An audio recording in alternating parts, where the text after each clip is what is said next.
Deal with it. Those were the only words my dad gave me when I called him from the driveway, staring at my childhood home with a bright red "Sold" sign stabbed into the front lawn. My name is Ryan. I was 22, 3 weeks into summer break from Kansas State University, and everything I owned sat in cardboard boxes getting damp from the morning dew in Topeka, Kansas. I had driven 8 hours straight from campus, windows down, music loud, thinking about my mom's cooking and sleeping in my old bed. Instead, I found strangers moving furniture through the front door I used to walk through every day after school. The key didn't work. The locks had been changed. The moving truck in the driveway wasn't ours. I knocked on the door like an idiot. A woman in her 50s answered, looked me up and down and said, "Can I help you?" She didn't know who I was. Why would she? My parents had sold our house to her family and never mentioned they had a son. My phone buzzed with a text from my dad. "We moved to Arizona. Your stuff is outside. Good luck." That was it. 22 years of living in that house, and I got a text message. I called him 3 times before he picked up. His voice was flat, like he was reading from a script. "Ryan, we made a decision. Your mom and I are starting fresh. You're an adult now. Figure it out." "Where am I supposed to live?" "Not my problem anymore." The line went dead. I sat on the curb next to my boxes and tried calling my mom. Straight to voicemail. I called my dad back. Voicemail. I called the house phone they'd had for 15 years. Disconnected. The new owners came outside and asked if I needed help moving my things. They were nice about it, but I could see the concern in their eyes. A college kid sitting on their new driveway with his life in boxes probably wasn't the welcome wagon they expected. I loaded everything into my beat-up Honda Civic. 2 boxes of clothes, 1 box of books, my old guitar, and a plastic tub of random stuff from my room. Everything else I'd ever owned was gone. My bed, my desk, the photo albums my mom used to show me when I was little. All of it vanished. As I drove away, I looked in the rearview mirror at the house where I'd learned to ride a bike, where I'd brought dates to meet my parents, where I thought I'd always be welcome. The "Sold" sign stood there like a middle finger pointed straight at me. I should have seen it coming. The signs were there, scattered like breadcrumbs I was too trusting to follow. My parents had been different during my sophomore year. Quieter phone calls, shorter visits when I came home for holidays. My dad, who used to ask about my classes and my friends, started treating our conversations like business meetings. "How are your grades? Do you need money?" "Okay, good." My mom stopped sending care packages. She used to mail me homemade cookies and handwritten notes every few weeks. The notes stopped first, then the cookies, then the calls all together. I had grown up in that house on Maple Street. 3 bedrooms, 2 bathrooms, a backyard where my dad taught me to throw a football. We weren't rich, but we were solid. My dad worked construction for Hollowgate Systems, building warehouses and office complexes around the city. My mom managed the front desk at a dental office. They'd owned the house for 25 years, bought it right after they got married. During Christmas break my junior year, I noticed my mom packing boxes in the basement. When I asked about it, she said they were donating old clothes to charity. I believed her because why wouldn't I? Parents don't lie to their kids about something like that. My dad started talking about retirement more often. He was 58. My mom was 55. Not old enough to retire, but old enough to start making plans. He mentioned Arizona a few times, said the weather would be better for his back. I figured it was just talk. The phone calls got shorter. My mom would hand the phone to my dad after 30 seconds, and he'd wrap up the conversation in another minute. "Everything's fine here, son. Focus on your studies." I called less often. College kept me busy, and I had friends, girlfriends, a part-time job at the campus bookstore. I was building my own life, and I thought that was what they wanted. Independence, growth. All the things parents are supposed to want for their kids. Spring semester, I tried calling home on a random Tuesday. No answer. I tried again the next day. No answer. When I finally reached them on Thursday, my dad sounded irritated. "Ryan, we're busy. You can't just call whenever you want and expect us to drop everything." I called twice, over 3 days. "We have lives too." That conversation lasted 45 seconds. The last time I talked to my mom was 2 weeks before finals. She sounded distant, distracted. When I asked if everything was okay, she said, "Everything's changing, Ryan. You'll understand when you're older." I should have pushed harder, should have asked what she meant, should have driven home that weekend instead of studying for my economics exam. Instead, I trusted them to be my parents. I spent that first night in my car in a Walmart parking lot, trying to process what had happened. My parents hadn't just moved. They had erased me from their lives like I was a mistake they wanted to forget. The boxes in my back seat contained everything I had left from 22 years of existence. I opened the plastic tub and found my high school diploma, a few old photos, and a letter I had written to my future self in 8th grade. The letter talked about how excited I was to graduate college and come back home to start my career in Topeka, maybe take over my dad's business someday. The kid who wrote that letter had no idea his parents would throw him away like garbage. I called my best friend from high school, Tyler, but he was working in Denver. I called my college roommate, but he had gone home to Oklahoma City for the summer. I had other friends, but explaining this situation over the phone felt impossible. "Hey, my parents sold our house and abandoned me," wasn't exactly casual conversation. The next morning, I drove to my dad's work site. Hollowgate Systems was building a new distribution center on the south side of town, and I knew he'd be there. I found his truck in the parking lot and waited. When he came out for lunch, he saw me sitting on my Honda's hood and walked over like he was approaching a stranger. "You need to stop this, Ryan." "Stop what? Asking why you sold our house without telling me?" "It wasn't your house. Your mom and I bought it. We can sell it. I lived there my entire life. You live at college now. You're an adult. Act like one." He turned to walk away, and something inside me snapped. Not anger, something colder. "You're really going to pretend I don't exist?" He stopped walking but didn't turn around. "You exist. You just don't live with us anymore." "Where am I supposed to go for Christmas? For summer break? For any time I need my family?" "Figure it out." He got in his truck and drove away without looking back. I sat there for 20 minutes watching construction workers who probably had kids of their own, wondering if any of them would abandon their children the way my dad had just abandoned me. That afternoon, I called my mom one more time. It went to voicemail, but this time I left a message. "Mom, it's Ryan. I don't understand what's happening, but I need you to know that I love you.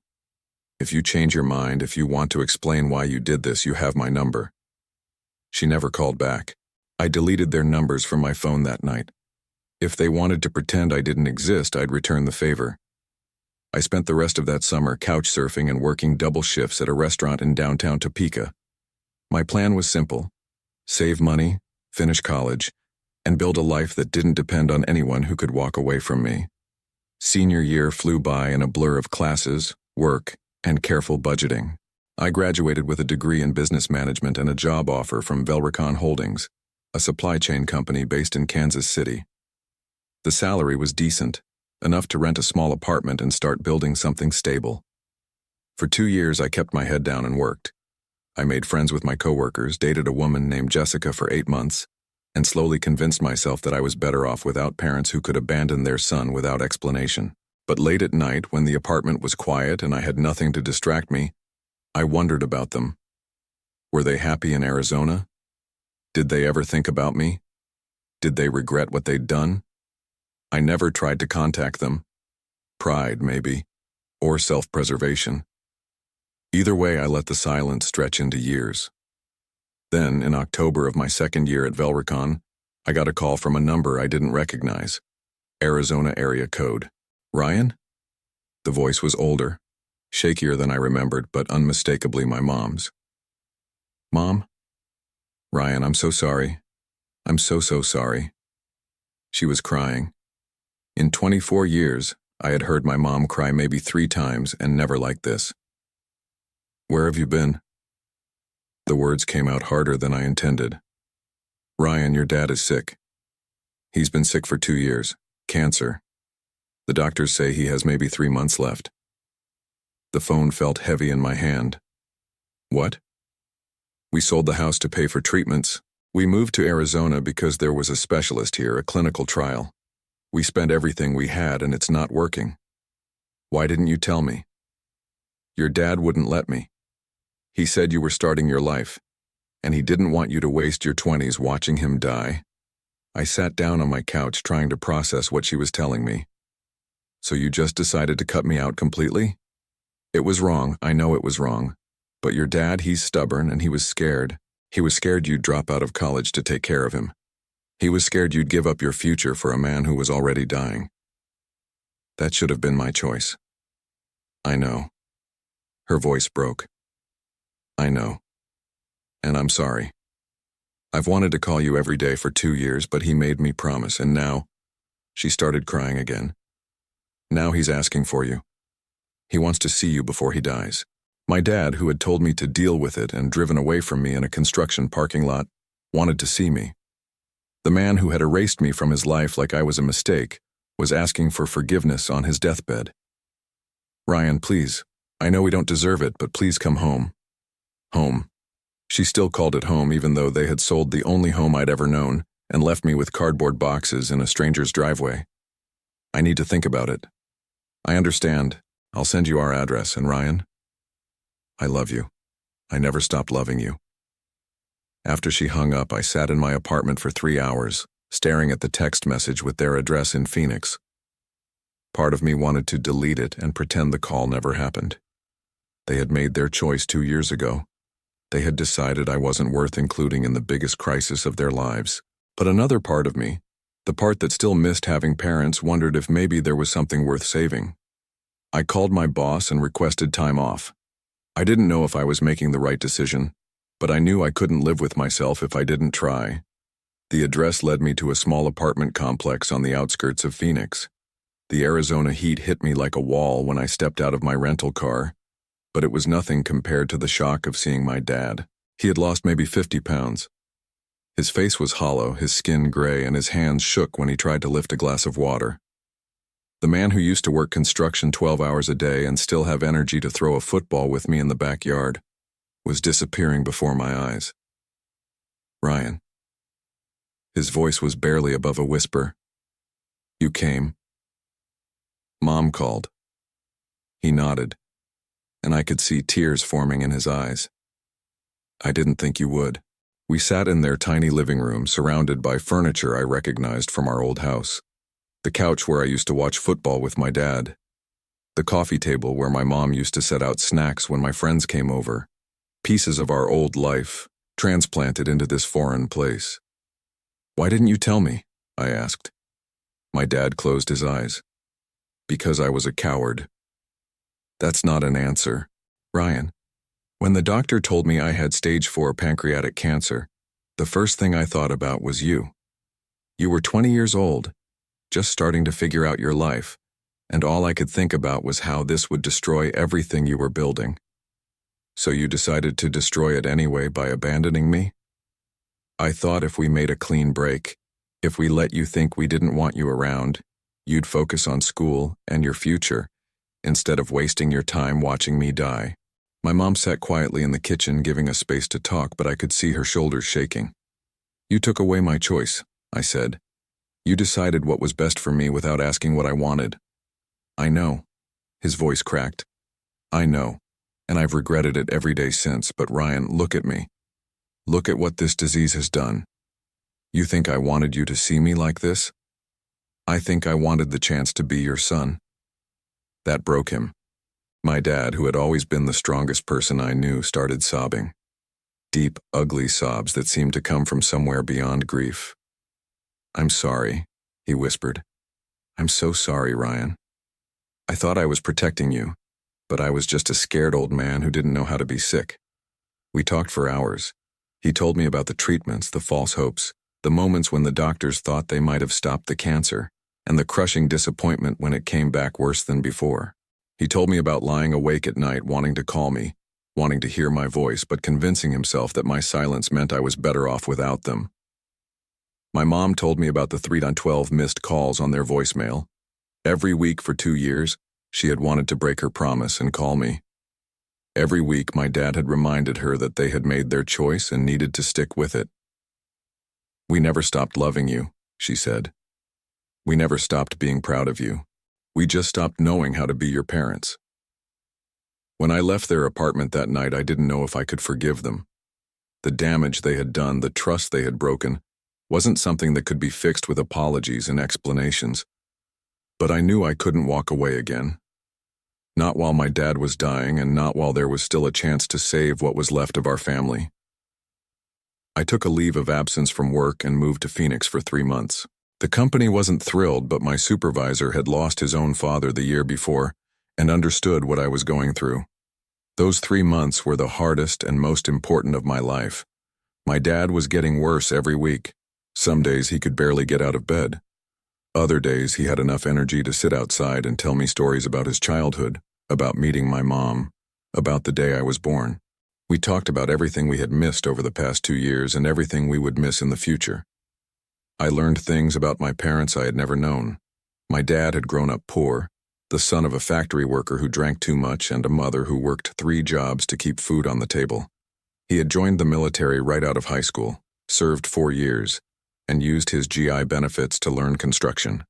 Everything he had built from nothing. "I wanted to give you what I never had," he told me one afternoon while we sat by the apartment complex pool.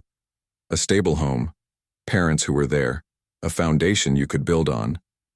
"You did give me that," I said, "until you took it away." "I know, and I'll regret that for the rest of my life." My mom had her own regrets. She told me about the nights she had cried herself to sleep, missing me, wanting to know how I was doing in college, whether I was eating enough, whether I was happy.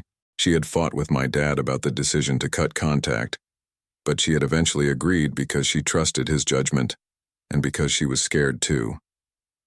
"I thought if we made a clean break, it would hurt less," she said. But it didn't hurt less. It just hurt differently. I started understanding why they had made the choices they made, even if I couldn't forgive them completely. Fear makes people do terrible things, and my parents had been more afraid than I had ever realized. But understanding didn't erase the damage. 2 years of silence, 2 years of believing that my parents didn't love me, 2 years of building walls around my heart to protect myself from abandonment. That couldn't be undone with a few conversations and some shared tears. We did our best to rebuild what we could. I took my dad to doctor appointments, sat with him during chemotherapy sessions, and helped my mom with tasks that had become too difficult for him. We watched football together on Sundays, and he taught me things about construction that I had never bothered to learn when I was younger. One evening, while we were watching the sunset from their balcony, my dad looked at me and said, "Ryan, I need you to promise me something." "What?" "Promise me you won't make the same mistakes I made. When you have kids someday, when things get scary and complicated, promise me you'll trust them enough to let them choose how to handle it." "Dad, I can't promise that. Nobody knows what they'll do when they're scared." "Fair enough." He was quiet for a long moment. "But promise me you'll try." "I'll try." 3 weeks later, my dad died in his sleep. My mom and I were there, holding his hands, telling him we loved him. It wasn't peaceful exactly, but it wasn't alone. At the funeral, I realized that despite everything that had happened, despite the pain and the broken trust, I was glad I had come to Phoenix. I was glad I had chosen forgiveness over anger, understanding over resentment. It didn't fix everything, but it fixed enough. My dad's death wasn't the end of the story. It was the beginning of understanding what real family means. After the funeral, I helped my mom sort through his belongings. In a box of old papers, we found something that changed everything. A life insurance policy he had taken out 20 years earlier, with me as the sole beneficiary. $300,000. My mom stared at the paperwork like it was written in a foreign language. "He never told me about this." The insurance agent explained that my dad had been paying premiums for decades, even during the months when they could barely afford rent. Even when he was cutting me out of his life, he was making sure I would be taken care of after he died. "He updated the policy 2 years ago," the agent said, "right before you moved to Arizona. Added a note that the money should be used for your future." There was a letter attached to the policy written in my dad's handwriting. "Ryan, if you're reading this, I'm gone, and I hope you can forgive a stubborn old man who made the worst mistake of his life. This money isn't supposed to make up for what I did to you. Nothing can do that. But maybe it can help you build the life you deserve. I love you, son. I always loved you, even when I was too scared to show it." My mom started crying again. "He was always thinking ahead," she said, "always trying to take care of everyone, even when he didn't know how." I used part of the insurance money to move my mom to Kansas City, close to me. She found a job at a medical office in a small apartment 15 minutes from my place. We had dinner together every Sunday, slowly rebuilding the relationship that had been damaged by 2 years of silence. We never talked about those missing years like they hadn't happened. They had happened, and they had changed both of us. But we learned to build something new on top of the ruins of what we had lost. My mom met Jessica, the woman I had been dating, and they got along well. Jessica had been patient with me during the months in Phoenix, understanding that I needed to work through things with my family before I could fully commit to anyone else. I got promoted at Velricon Holdings, partly because the experience in Phoenix had taught me how to handle difficult situations with grace and determination. My supervisor said I had developed a maturity that couldn't be taught in any business school. Some evenings, when I was alone in my apartment, I thought about my dad and the choices he had made. I still felt angry sometimes, still felt the sting of abandonment when I remembered finding my belongings in boxes on a stranger's driveway. But I also understood that love and fear can exist in the same heart, and that people can make terrible decisions while trying to do the right thing. In the end, my parents had paid the heaviest price for their mistake. They had lost 2 years with their son, 2 years they could never get back. My dad had died knowing that his fear had nearly cost him the most important relationship in his life. The lesson was simple but hard-earned. When you love someone, you trust them with the truth, even when the truth is scary. Especially then.